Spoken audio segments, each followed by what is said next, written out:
Hey, ¿qué tal amigos?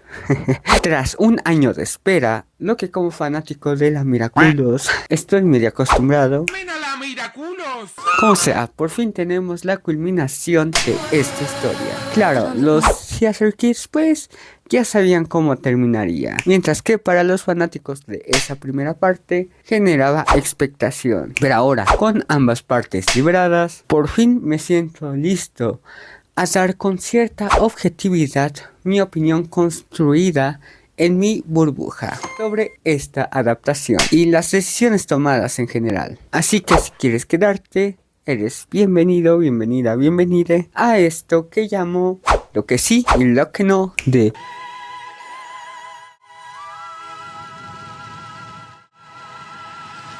Ya es suficiente, ya hice mucho uso de eso.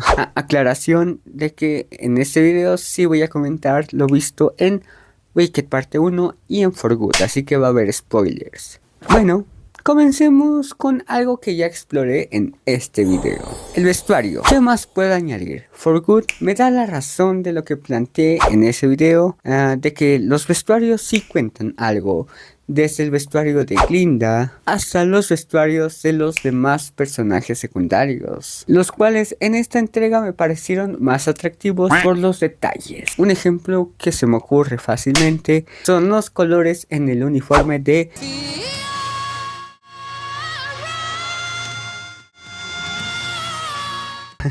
con este amarillo paja y esos detalles de trigo que hacen referencia a, bueno, lo que pasa. El outfit de Buck en la memoria de Glinda también oculta cierto estético con, pues, su transformación final, cuyos diseños, la verdad, no me convencían en un principio. O sea, con la merch filtrada, en esos artes conceptuales... no me convencía, y creo que en sí el reto es hacer un espantapájaros creíble, que se vea friendly y que pueda parecer armonioso ante nosotros con esos ojos.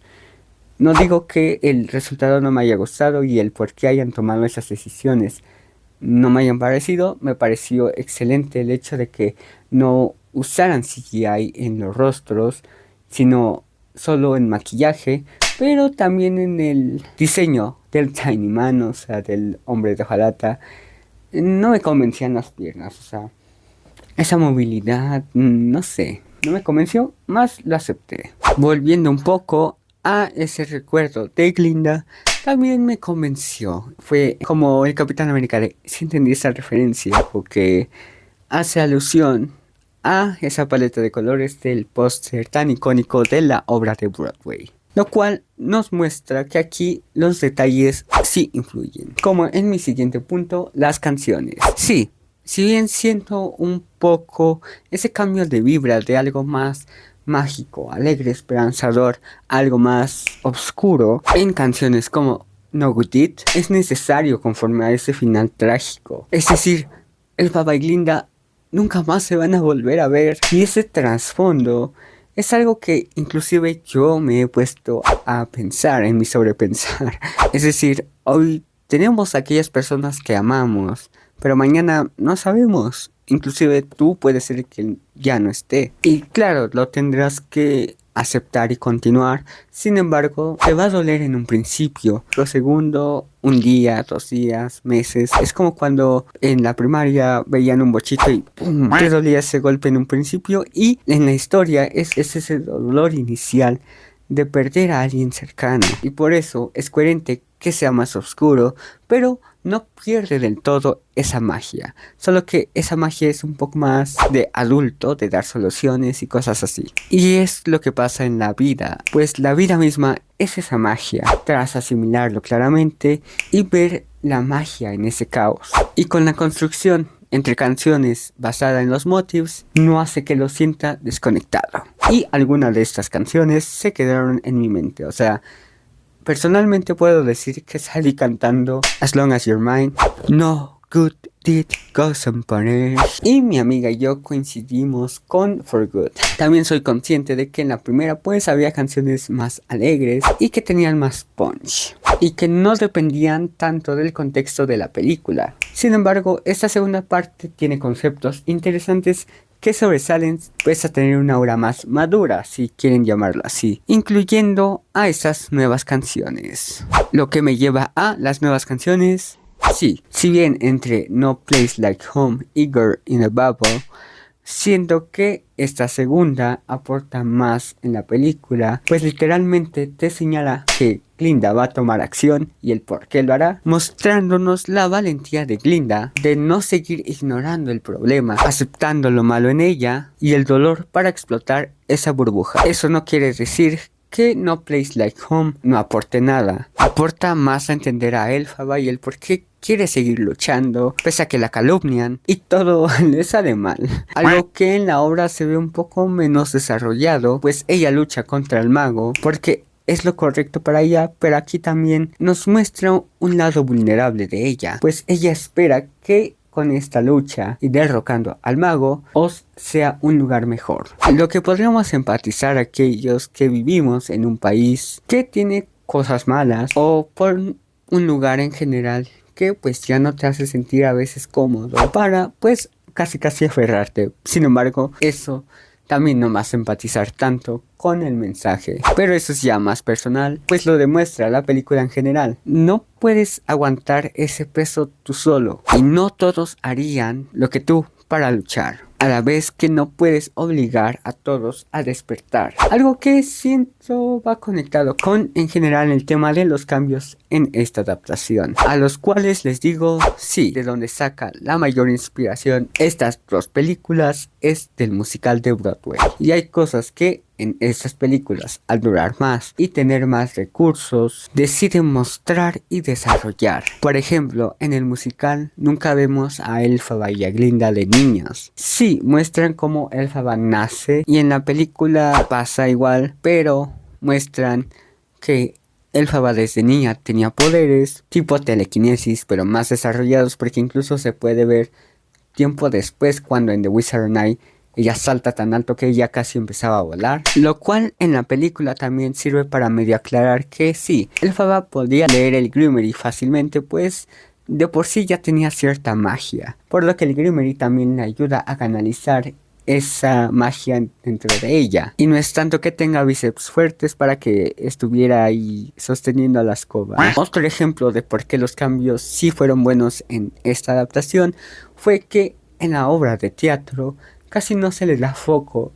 a esta relación de Elphaba con los animales. Sí, podríamos intuir que Elfie se veía proyectada en esa problemática de personas siendo juzgadas y siendo rechazadas. Sin embargo, en la película, desde el comienzo, se ve que su nana melosa o Dulcifer la trató con cariño, creándole cierta conexión a que sí, los animales eran quienes la trataban de una manera más digna que los propios humanos. Mientras que en la obra, la nana melosa es un personaje de la obra de teatro, siendo el Dr. Dilamond el único acercamiento desarrollado de un animal, aunque no es un gran cambio. Algunas escenas sí que desarrollan más algunas problemáticas que plantea la obra, dándole más espacio y generando más impacto. Cuando vemos esa revelación en For Good de que estaban encerrados ahí. También en la catfight, por ejemplo, en el musical solamente ocurre porque sí.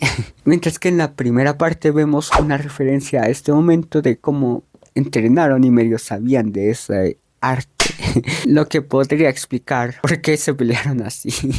Puede que no sean como tal respuestas claras, pero las películas sí te dan guiños que sostienen ciertas decisiones, mejorando las cosas que no trataba tanto el musical. Claro que otros cambios tratan de hacer más sentido con el propósito de la película. Por ejemplo, en el musical Nessa camina cuando Elphaba conjura y hechiza las zapatillas. Lo que en la película no solo se cambia que ella flote, sino que el contexto en general para mí fue diferente, pues ese diálogo con Nessa explica que ella solo quiere volver a ese baile de hostos en donde ella no se preocupó por nada y sentía que flotaba. Sí, no es casualidad para mí que en ese momento empiece a flotar y no vemos que use las zapatillas para flotar nuevamente.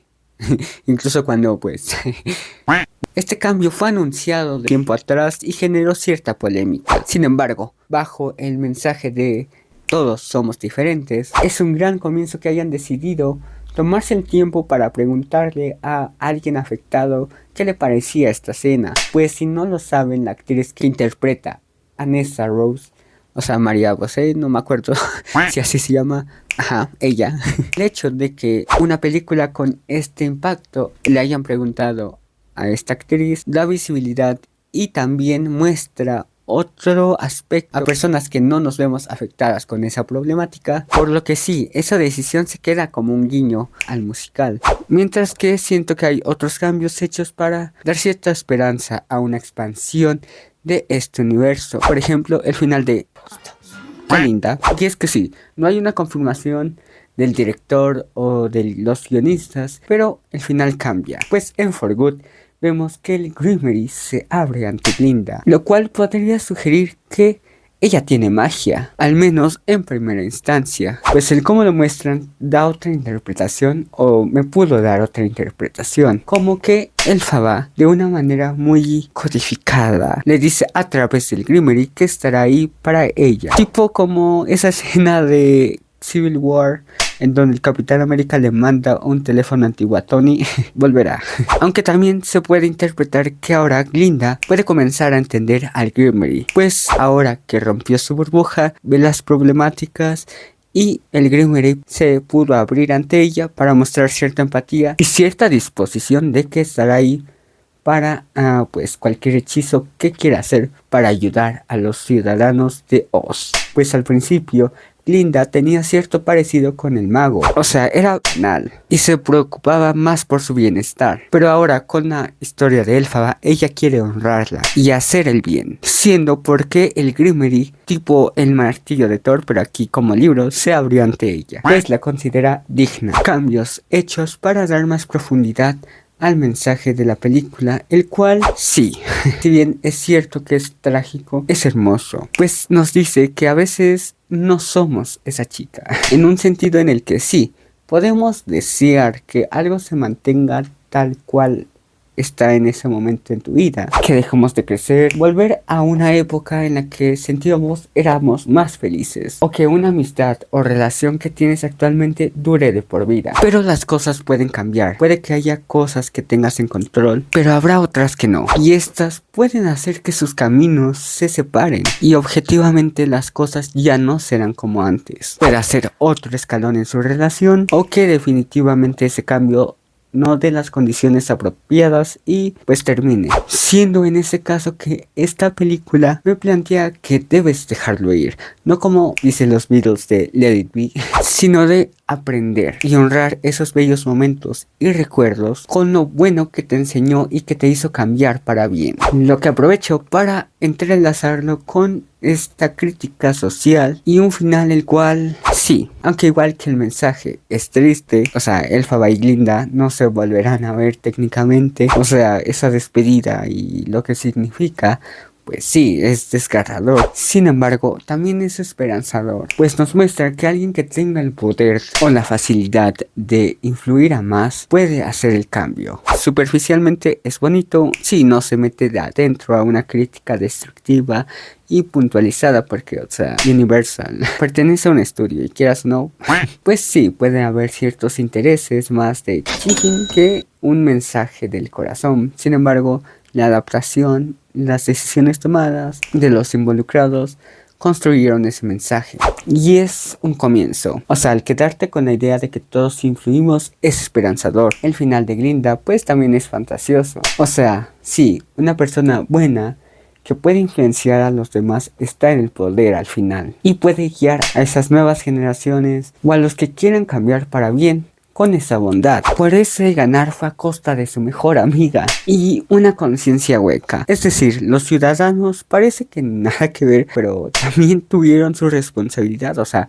propagaron rumores, no se cuestionaron. Y sí, Glinda puede vender esta narrativa de que no habrá más maldad porque Elphaba murió, pero la realidad es que también, pues igual que vemos en la vida real ahorita, pues los ciudadanos también hacen lo suyo para que, pues, por ejemplo, en el contexto de Wicked, pues capturaran a los animales, o creyendo los rumores, o sea, el daño hecho por esos rumores del Mago de Oz, y por aquellos que aceptaron esa verdad seguirá en ellos. Eso sí, es esperanzador, pues al menos Glinda está en el poder, y como ya lo dije, puede crear derechos, oportunidades y construir algo mejor, a comparación de tener a un Mago de Oz que culpaba, perseguía y encarcelaba. Y eso se relaciona con el mensaje. Lo sé, pareciera que no hay nada malo que tenga con respecto a For Good, pero sí, al igual que Glinda y al igual que Elphaba, hay un elemento que es un rotundo no para mí, y esa es: entiendo la intención,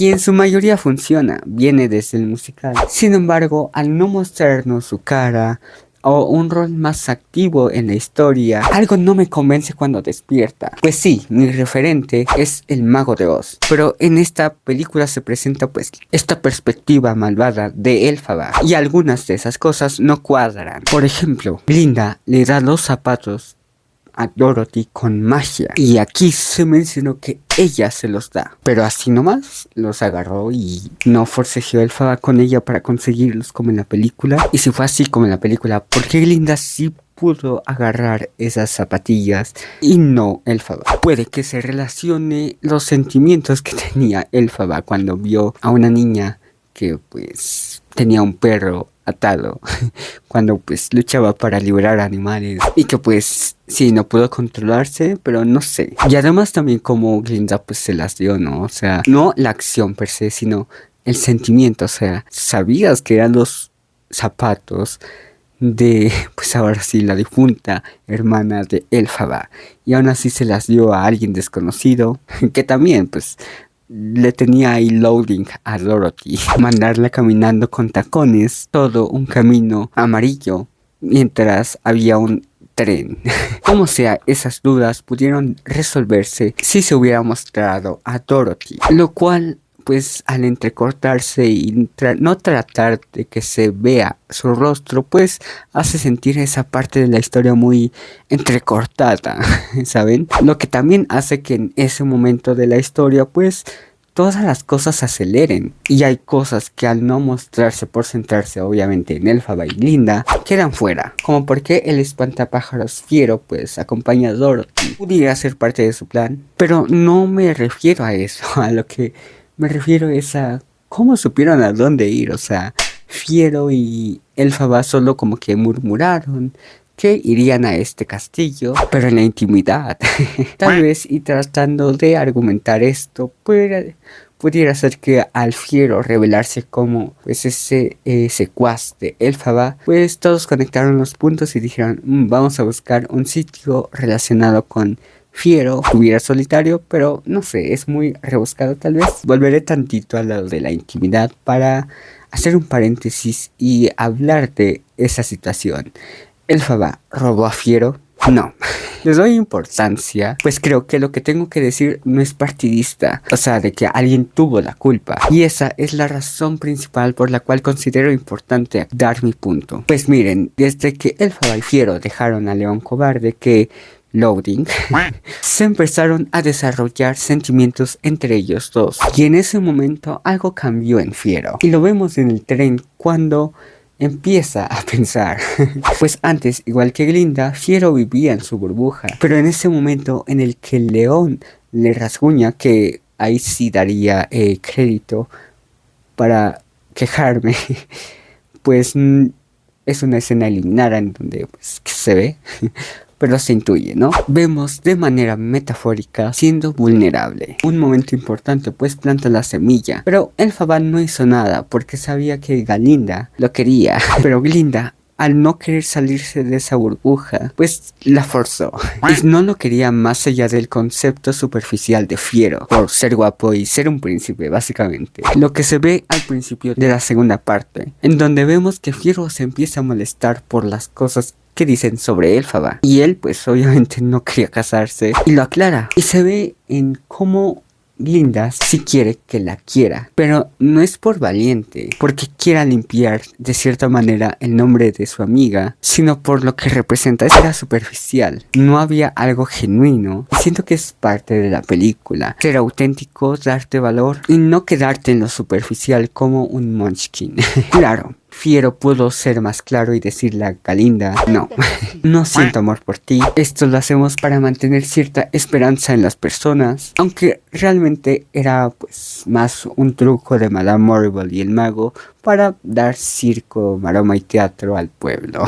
Pero también Glinda veía las cosas y las sentía. Ya lo dije, en esa escena se ve que Glinda le duele que no la escoja ella, pero la forzó porque ignoraba ese sentimiento y quería estar en esa burbuja de estoy bien. Y puede ser la crudeza que trata de retratar esta segunda parte lo que haga que esta situación pues no tenga un culpable como tal. Y pues también Elphaba, ¿no? O sea, se pudo esperar tantito. Fiero ya de una quería, literalmente desde que se van juntos, era como de que besémonos para romper la tensión. Pero pues sí, Elfi lo dudó tantito, pero pues ya garcharon. Lo que cierra el paréntesis y me lleva a los rumores. Pues Elphaba en esa escena al final pues sí aplicó un ayuno. Y pues en los libros de los que toma inspiración la obra, ellos dos tuvieron un hijo. Lo que me lleva a la expansión del universo Wicked. Y diría que sí y no. Ya sabemos que cualquier universo cinematográfico podría salir mal. Sí, te hablo a ti, Sony. Y más porque en los ojos de Universal, cuando vieron lo que recaudó Wicked parte 1, pues sí sonó el chinchín en sus ojos. Y personalmente, para no sobreexplotar esta franquicia, solo veo potencial para dos productos. Uno que retrate el futuro y otro que relate lo que vimos en For Good, pero en otra perspectiva. Comencemos con una secuela directa. Como ya lo mencioné, el musical de Broadway adaptó parte de estos libros, pero en uno de estos se relatan las flipantes aventuras del hijo de Elphaba y así que podrían adaptar parte de esto o solo el concepto del hijo de Elphaba y Fiero, pero más enfocado en Oz. Y en cuanto al presente o la otra perspectiva de Wicked for Good sería de Dorothy, siendo una readaptación del Mago de Oz en el contexto de Wicked, o un spin-off de Fiero, diría que de Glinda, aunque siento que esta segunda entrega es la película de Glinda. Como sea, este producto debe estar para explicar las cosas que planteé en esos comentarios de Dorothy, como el por qué Fiero decidió ir con Dorothy, el plan de Fiero tal vez. Pues siento que tal vez estoy pensando mal en Universal, pero el por qué se siente entrecortado pueda oler a que tengan ahí algo planeado. Por último, y una vez escuchados los puntos anteriores, me gustaría señalar el último punto. La idea de dividir la historia vista en el musical en dos partes, en dos películas. Y sí y no, para mí funcionó. Pero no hay que ser ciegos con lo que pues está pasando allá afuera. Y es que miren, siento que con la primera parte genuinamente hicieron un gran trabajo. Sirve como una historia que tiene un planteamiento, desarrollo y conclusión más empáticos con aquellos que eran ajenos a este universo. Es decir, nos sentimos más inmersos a este mundo a través de los ojos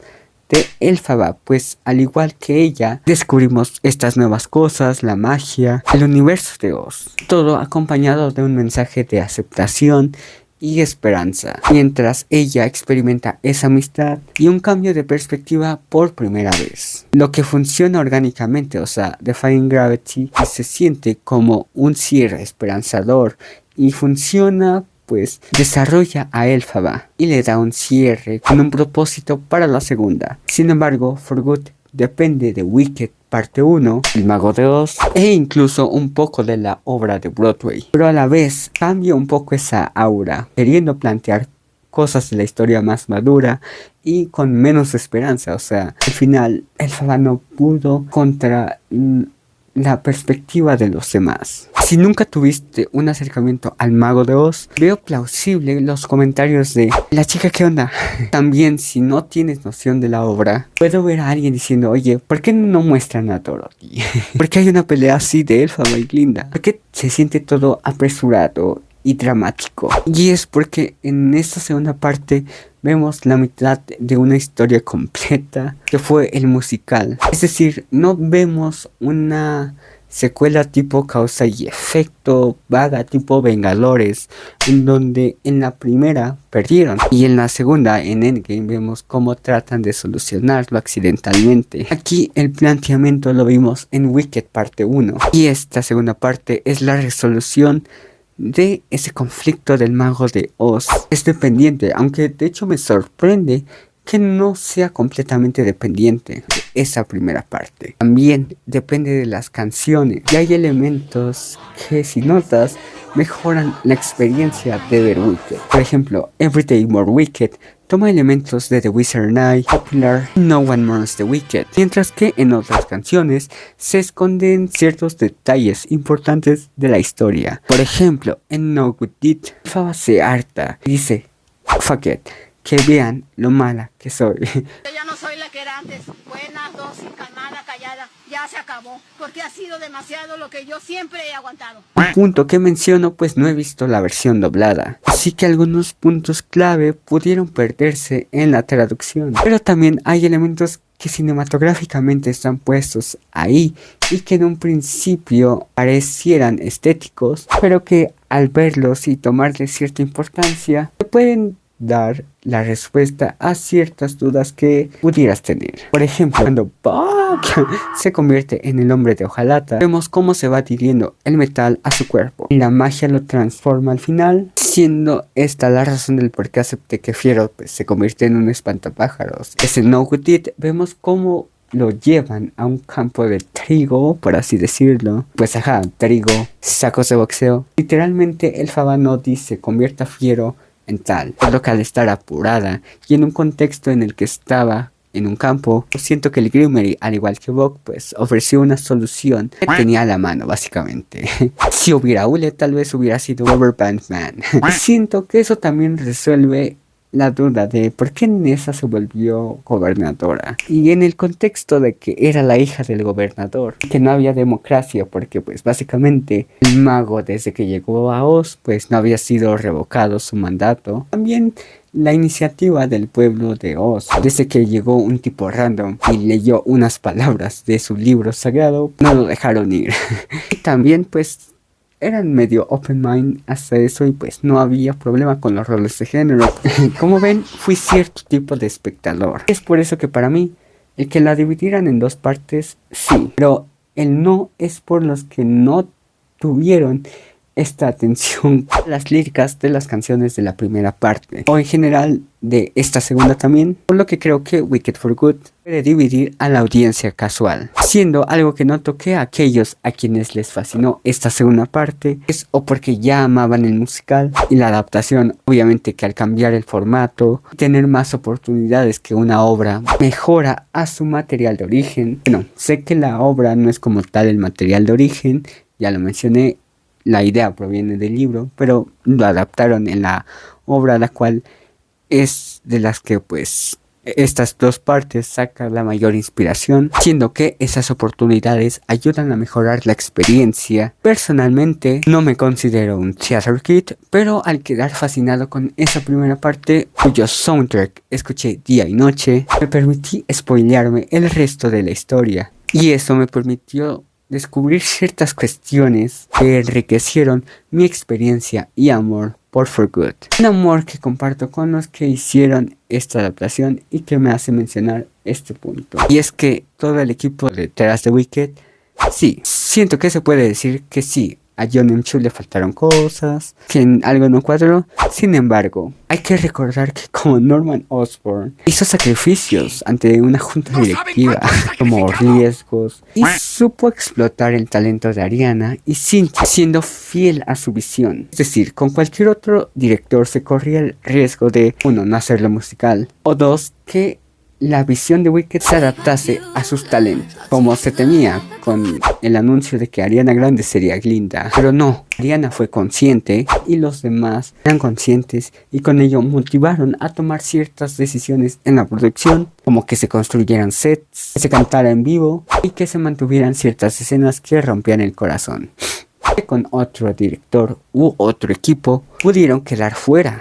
Dan homenaje a todo lo que motivó a esta historia, lo cual pues, sí pudo afectarle al final. Sin embargo, fueron fieles y demostraron cierto amor a lo que representa Wicked. Por eso digo, sí, es un buen intento. Pero bueno, dime, ¿coincides con mis sís y nos? Coméntalo con bondad, porque no one knows the Wicked. Dime, ¿qué tal te pareció? ¿Con cuál te quedas? Personalmente, sí me quedo con Wicked for Good. No sé, es curioso porque mi amiga prefirió Wicked parte 1. Soy un sad boy en el interior, así que puede que eso influya.